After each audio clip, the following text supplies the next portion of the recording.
ప్రభువైన యేసుక్రీస్తు నామములో అందరికీ వందనాలు. ఈ దినం కూడా మరి మిమ్మల్ని అందరినీ కూడా ఈ యొక్క వీడియో వర్తమానం కొరకే ప్రేమతో యేసుక్రీస్తు నామములో ఆహ్వానిస్తుంటున్నాను. మరి ఈ దినం మన యొక్క వర్తమానం కొరకై మత్తయి సువార్త 6వ అధ్యాయము 21వ వచనం చదువుతానండి. నీ ధనం ఎక్కడుండునో అక్కడనే నీ హృదయం ఉండును. యేసు ప్రభు మరి ఈ కొండ మీద ప్రసంగంలో మరి 6వ అధ్యాయంలో మనకు బాగా తెలుసు. మత్తయి సువార్త 5, 6, 7 అధ్యాయాలు కొండ మీద ప్రసంగం అంటారు. ఇక్కడ అనేక విషయాల గురించి యేసు ప్రభు చెబుతూ ఇక్కడ ఈ మాట కూడా 21వ వచనంలో చెప్తున్నాడు.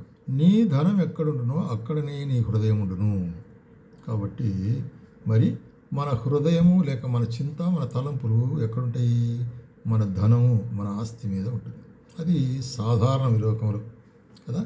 కాబట్టి మనం ఏదైనా కూడా కొత్తగా ఒకటి కొన్నట్లయితే ఒకవేళ కొత్త వెహికల్, ఒక బైక్, మోటార్ బైక్ కొన్నామనుకోండి, అది మనము ఇంటి బయట వదిలి ఇంట్లోకి వచ్చినప్పటికి కూడాను ఎప్పుడు మనకి ఏముంటుంది? అదే చింత దాని మీద, అది ఎట్లా ఉందో బండి, ఉందో లేదో అట్లా. అంటే మనకు అటువంటి ఒక తలంపు అనేది వస్తుంటుంది అన్నమాట.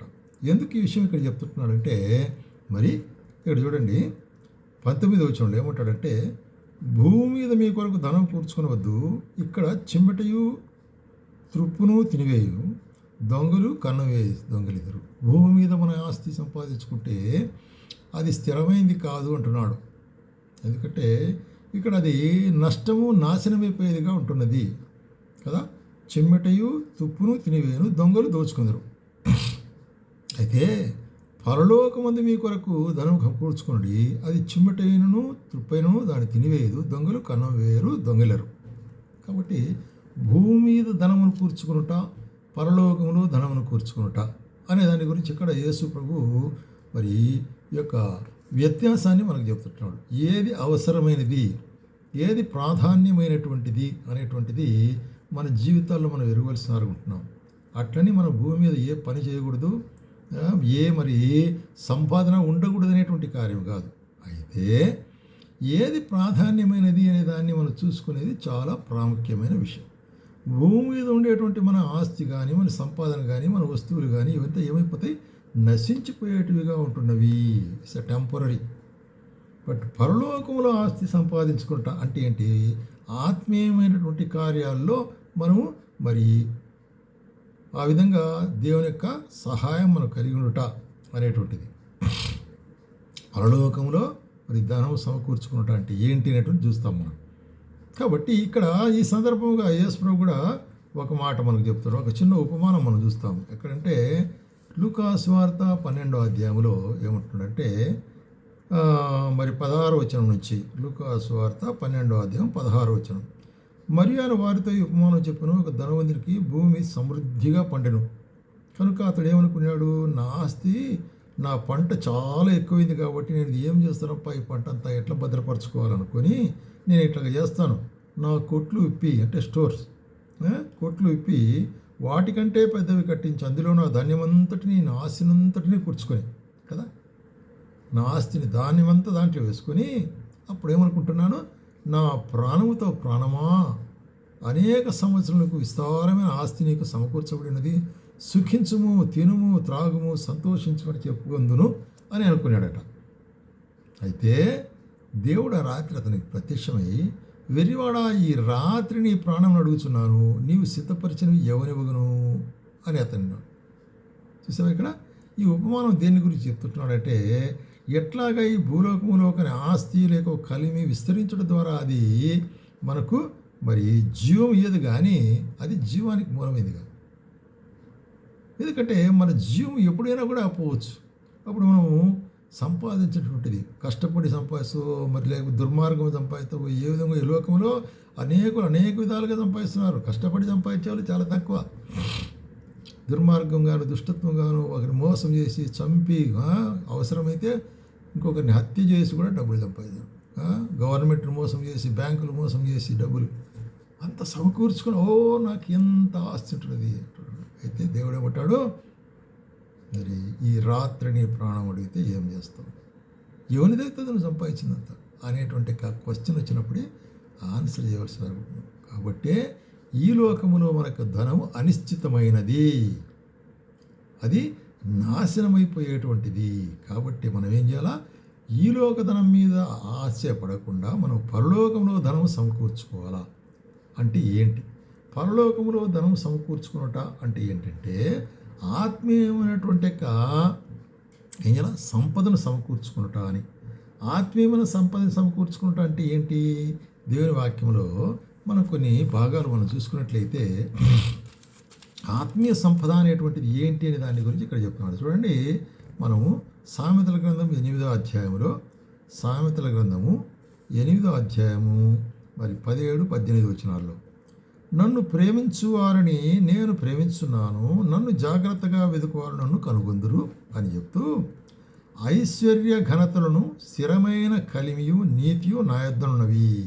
కాబట్టి దేవుడు ఏమంటున్నాడు ఇక్కడ? నన్ను ప్రేమించేవారిని నేను ప్రేమిస్తుంటున్నాను, నన్ను జాగ్రత్తగా వెతకదు అంటే దట్ ఈస్ కాబట్టి జాగ్రత్తగా వెతుకుట, జాగ్రత్తగా ఆయన వెతికిన వారికి నన్ను కనుగొందరు. కాబట్టి మరి దేవుని కనుగొనాలా, పరలోకం గురించిన కార్యం కనుగొనాలా, పరలోక విషయమై మరి జాగ్రత్తగా విచారించటం అనేటువంటిది ఆయన కనుగొంట కదా. అట్లనే ఐశ్వర్య ఘనతలు స్థిరమైన కలిమియు నీతియు నా యొద్ద ఉన్నవి. కాబట్టి స్థిరమైనటువంటి ఐశ్వర్యము నీతి ఘనత ఎవరి దగ్గర ఉన్నది? దేవుని దగ్గర ఉంది. కాబట్టి దాన్ని వెతకండి అయ్యా. ఈ లోకం ఉండేది కాదు. ఈ లోకం ఉండే ఐశ్వర్య ఘనత అన్నీ కూడా పోతుంది కదా. అయితే స్థిరమైనటువంటివి నా దగ్గర ఉంటుంది కదా. కాబట్టి ఇక్కడ స్థిరమైనటువంటి యొక్క ధనాన్ని మనం వెతకాలనేటువంటి కార్యాన్ని చెప్తుంటాడు. అట్లాగే 10వ అధ్యాయంలో ఏమంటాడు? 10వ అధ్యాయం అదే సామెతల గ్రంథము 10వ అధ్యాయము మరి 22వ వచనంలో ఏమంటాడంటే, యెహోవా ఆశీర్వాదం ఐశ్వర్యం ఇచ్చును, నరుల కష్టార్జితము చేత ఈ ఆశీర్వాదం ఎక్కువ కాదు. బాగా గమనించాలి. కాబట్టి దేవుని యొక్క ఆశీర్వాదం, ఆయన మనం ఆశీర్వదిస్తే అది అధికమైన ఆశీర్వాదము, నిలకడైన ఆశీర్వాదము, అది నిశ్చయమైన ఆశీర్వాదంగా ఉంటుంది. చూసావా? అట్లా కాకుండా ఆశీర్వాదమే చాలదని ఇంకా ఇంకా ఇంకా అని కొంతమంది ఆశగా ఆపోషణగా చూసినట్లయితే కష్టపడుతూ ఉంటారు చూడి. దాని ద్వారా వాళ్ళు అధికంగా ఏమి సంపాదించుకోలేరు. ఏది నీదో దేవుడు అది మాత్రమే నీకు ఉంటుంది. అందుకొరకే దేవుడు ఏం చెప్తున్నాడంటే చూడండి, మనకు కీర్తన గ్రంథంలో 127వ కీర్తనలో ఒక మాట ఉంది. 127వ కీర్తనలో మరి కీర్తనకర్త రాస్తూ ఏమంటాడు చూడండి, యెహోవా ఇల్లు కట్టించిన ఎడలా ఇల్లు కట్టువారి ప్రయాసం వ్యర్థమే, యెహోవా ఇల్లు కాపాడని ఎడలా. కాబట్టి కట్టేవాడు కాపాడేవాడు దేవుడు. కాకుండా కావలి వారు మేలుకుంటే వ్యర్థమే. రైట్. ఇప్పుడు 2వ వచనంలో, మీరు వేకువన లేచి చాలా రాత్రి అయిన తర్వాత పండుకొనుచు కష్టార్జితమైన ఆహారం తినుచుండుట వ్యర్థమే, ఎందుకంటే తన ప్రియులు నిర్దించుండగా ఆయన వారికి ఇచ్చును. కాబట్టి ఆయనకు ప్రేమగా నడుచుకున్న వారికి ఆయన ఎట్లిస్తాడు? వారు నిద్రించుండగా వారికి ఇస్తాడు. అంటే వారు సోమరులుగా ఉండాలని కాదు, అధికమైన ప్రయాసం కలిగిన దాని కొరకు పోరాడాలని కాదు.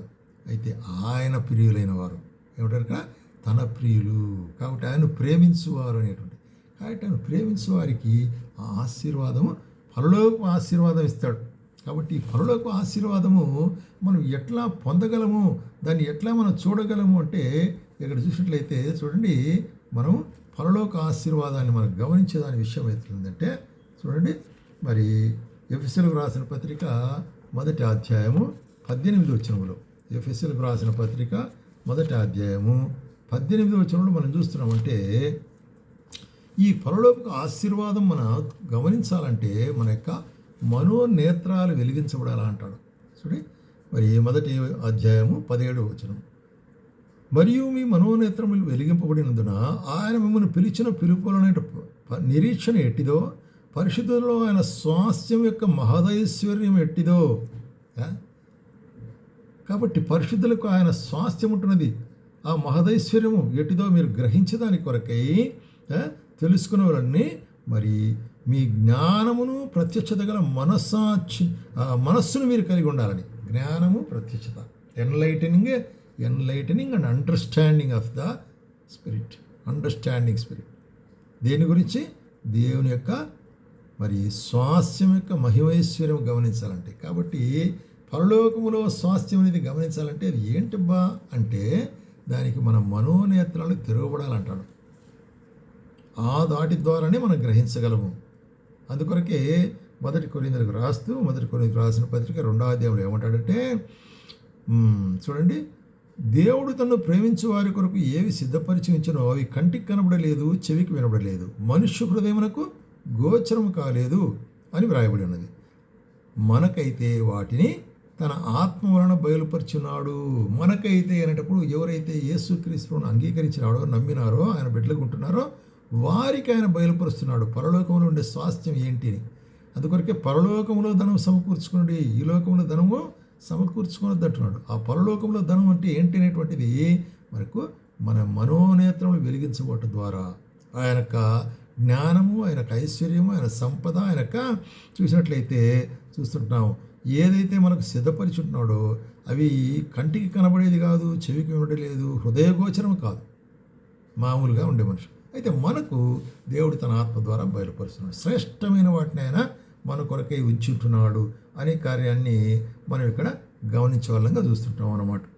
కాబట్టి ఇక్కడ చూసేది ఏంటంటే మరి దేవుని యొక్క ఆత్మ ద్వారా, ఆయన యొక్క ఆత్మ ద్వారానే మనం ఏమగలము, ఆ యొక్క ఆత్మీయ నేత్రముల ద్వారానే పరలోక స్వాస్థ్యాన్ని మనం చూడగలము.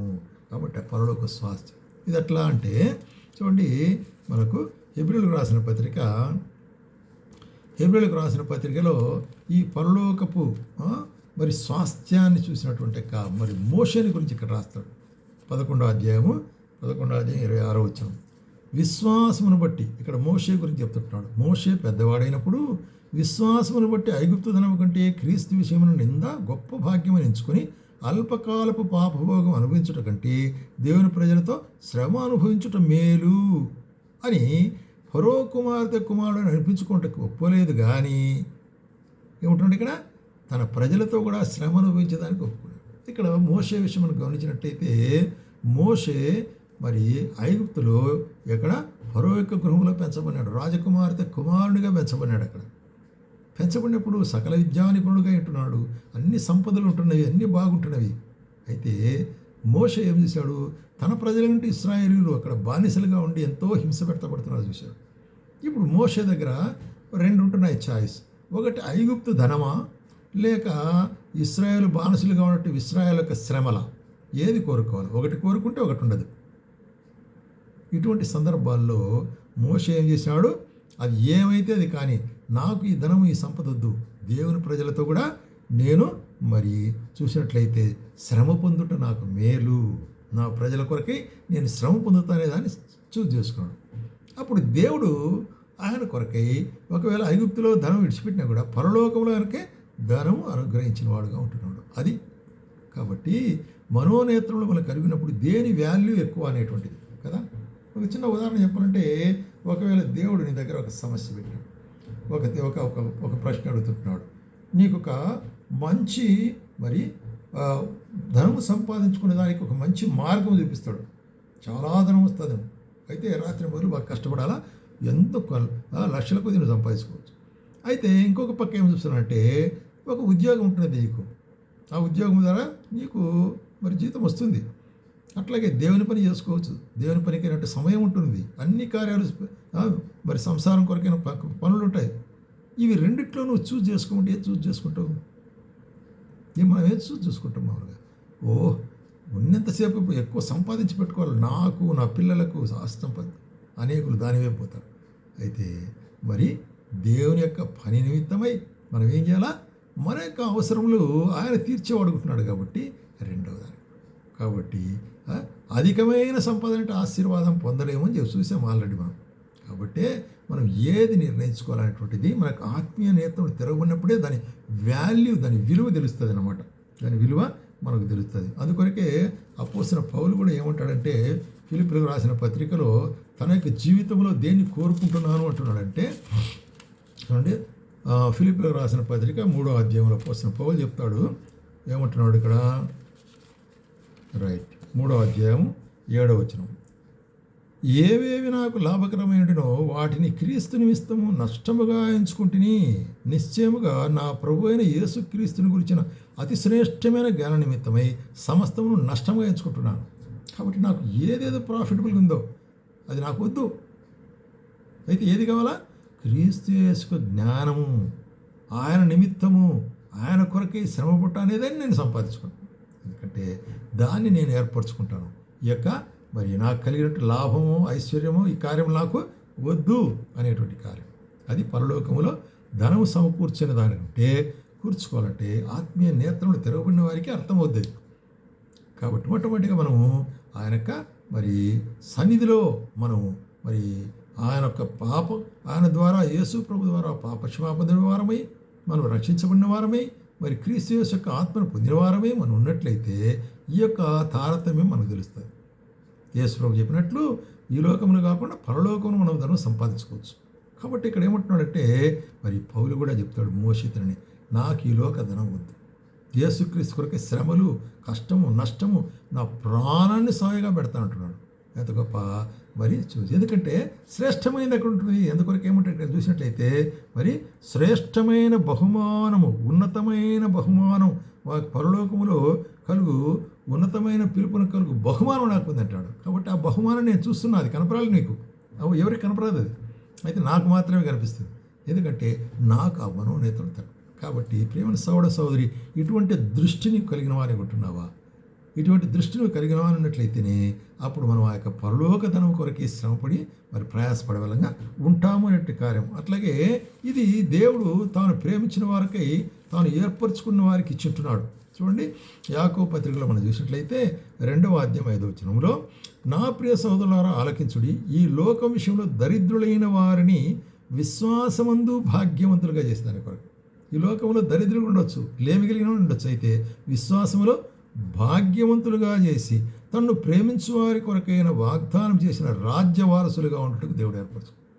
చూసారా, ఈ లోకంలో దరిద్రులు ఉండవచ్చు, లేమి కలిగిన వారు ఉండొచ్చు, మరి చూసినట్లయితే ఎంతో కడద్రోయబడిన వారు ఉండొచ్చు, అయితే కూడా పరలోకములో శ్రేష్టమైనటువంటి మరి కార్యములు ఇచ్చేదాని కొరకే ఆయన ఏర్పరచుకుంటాడు.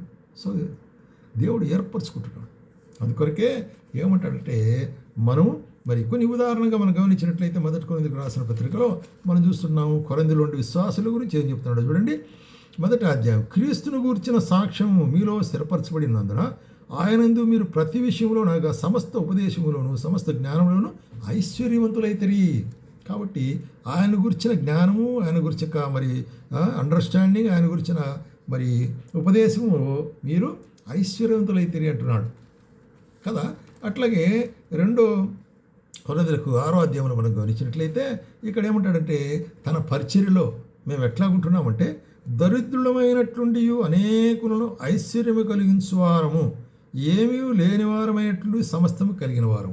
కాబట్టి క్రీస్తు పరిచర్యలో మేము ఎట్లాగుంటున్నామని అపోస్తలుడు పౌలు చెప్తే ఆయన ఏమంటాడు, మేము దరిద్రులమే అయినప్పటికీ కూడా ఐశ్వర్యం ఉంటున్నది, మాకు ఆ యొక్క ఆత్మీయమైన ఐశ్వర్యం ఉంటుంది, సంపద ఉంటుంది.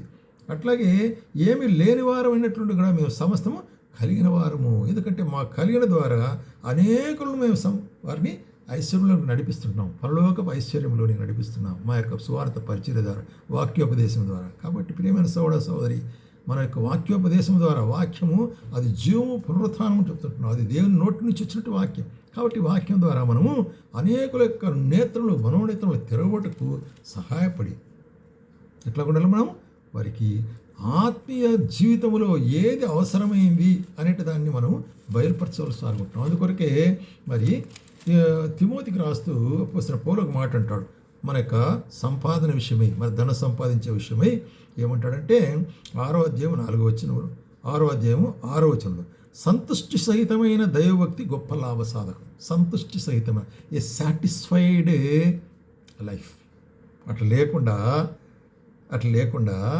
మరి ఏలైనగా ధనాపేక్షను కలిగి ఉన్నట్లయితే ధనవంతుల గుట్టకు అపేక్షించువారు శోధనలోను ఉరిలోనూ పడతారు. అవివేకయుక్తమైనటువంటి హానికరమైన దురాలోచనలు పడి అట్టి మనుషులు నాశనములో ముంచివేస్తుంది. కాబట్టి ధనాపేక్షను నాశనములో ముంచివేస్తుంది. కాబట్టి ఎందుకనగా ధనాపేక్ష సమస్తమైన కీడులకు మూలము. కొందరు దాన్ని ఆశించి విశ్వాసం నుండి తొలగిపోయి తాము పొడుచుకొని చనిపోయినట్టు ఆత్మహత్య చేసుకున్నారు. ఇస్కరియోతు యూదా అంతే కదా, యేసు ప్రభువుని అప్పగించాడు 30 వెండి నాణెముల కొరకై, ఏదో ఆశపడినాడు. అయితే ఆఖరికి మరి పశ్చాత్తాపం లేకుండా మరి ఏమైపోయినంటే ఉరి వేసుకొని చనిపోయినాడు. అయ్యో నేను నీతిమంతుని యొక్క మరి ఆయన అప్పగించినానే యేసు ప్రభువుని. కాబట్టి ప్రియమైన సోదరి యొక్క జీవితంలో మరి ధనము అనేటువంటిది ఏ భాగం ఏంటున్నది అనేటువంటిది, which part of your life is a what your earnings. అందుకొరకే ఇక్కడ ఏమిటంటే మరి 6వ అధ్యాయం మత్తయి సువార్తలో నీ ధనం ఎక్కడున్నో అక్కడ నీ హృదయముడును. కాబట్టి మన ధనం అనేటువంటి మన పొజిషన్ పరలోక మరి మనకు ఆ దర్శనం మనకు కలిగినట్లయితే మన యొక్క ఆస్తి విషయమే, పొజిషన్ విషయమే, మన ఆస్తి మనకు ఉండేటువంటి ఆ ధనం పరలోక ధనం కొరకే మనం వేచి ఉంటాం. ఆయన వస్తాడు, మనం అక్కడ వెళ్తాం, ఆయనతో కూడా ఉంటాం, ఆ నిశ్చయితలో ఉంటాం అనేటువంటి మరి గొప్ప నిశ్చయిత మనకి ఇస్తాడు. కాబట్టి సోదరి నీ జీవితంలో మరి నీ యొక్క మనస్సు ఎక్కడ ఉంటుంది, నీ ధనం ఎక్కడ ఉంటుంది అక్కడ ఉంటుంది. కాబట్టి ఎటువంటి ధనం ఉండాలి, నువ్వు పరలోకములో ధనం సమకూర్చుకునే వాళ్ళం ఉండాలి. మనం ఆ పరలోకపు నిశ్చయత, పరలోకపు అండర్స్టాండ్, పరలోక జ్ఞానము, పరలోక సంపద, పరలోక మరి అన్ని కార్యములు మనం మరి వెంబడించే వాళ్ళం ఉండాలి. ఆ విధంగా ఉండుటకు ప్రభు మనకు సహాయం చేయను.